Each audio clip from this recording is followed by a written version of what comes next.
Musisi senior Maya Estianty kembali terlihat memberikan sindiran menggunakan kata bijak lewat akun Instagram pribadinya. Istri Irwan Musri itu bahkan menyinggung soal kotoran hati sembari membagikan momen liburannya kala berada di New York, Amerika Serikat. Memang beberapa waktu lalu Maya dan Dul serta Irwan Musri baru saja pergi liburan.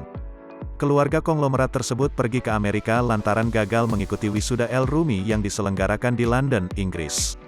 Untuk mengobati kekecewaan sang putra, Maya dan Irwan lantas merubah arah haluan liburan mereka dengan mendatangi sejumlah kota besar di negeri Paman Sam itu.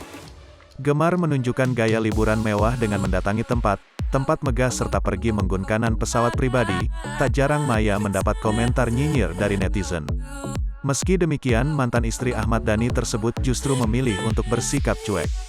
Bukannya ambil pusing, Maya justru melontarkan sindiran menohok lewat unggahan di akun Instagram pribadinya, Kamis tanggal 18 Agustus tahun 2022.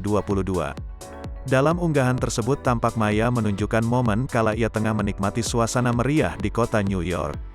Hidup serba berkecukupan dan selalu dimanjakan oleh Irwan Musri, mantan rekan duet Mulan Jamila tersebut menuliskan kalimat bijak dengan menyinggung soal kotoran hati.